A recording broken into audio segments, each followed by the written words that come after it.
पार्वती ने करबद्धो पूछा, नाथ, आपने जो लिंग स्थापना की शुद्ध विधि बताई वह अत्यंत पावन है। अब कृपा कर यह बताइए, उस लिंग की पूजा कैसे की जाए? कौन से मंत्र, कौन सी सामग्रियां और कैसी भावना आवश्यक है? शिव बोले, हे देवी, लिंग की स्थापना के पश्चात पूजा का आरंभ संकल्प से किया जाए। मन को स्थिर कर शुद्ध जल से हाथ धोकर शिव का आवाहन करें। हे त्रिलोचन, हे शंभो, मेरे हृदय में निवास करो। पूजन की विधि इस प्रकार है। आवाहन, आमंत्रण। ओम नमः शिवाय का जप करते हुए शिव जी का आवाहन करें, उन्हें ध्यान में उतारें।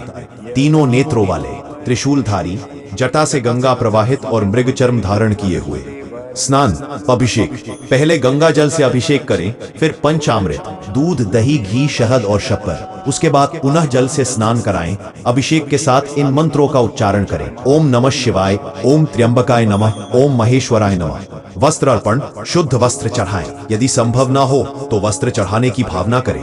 भाव ही शिव के लिए प्रधान है।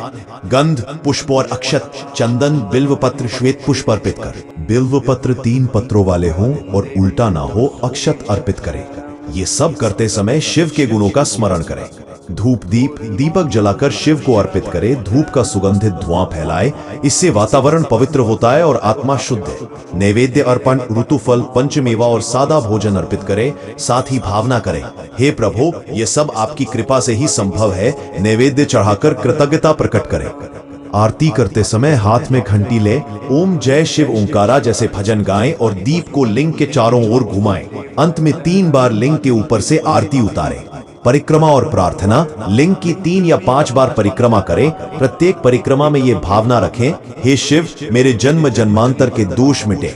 मंत्र जप और ध्यान। 1 माला ओम नमः शिवाय मंत्र की करें। मन को शांत कर शिव के स्वरूप में लीन हो जाएं। यही ध्यान सच्ची भक्ति का द्वार है। शिव बोले, हे पार्वती, जो भक्त इस विधि से मेरे स्वरूप की पूजा करता है उसका हृदय तेजोमय हो जाता है। वह काल, कर्म और जन्म से ऊपर उठता है।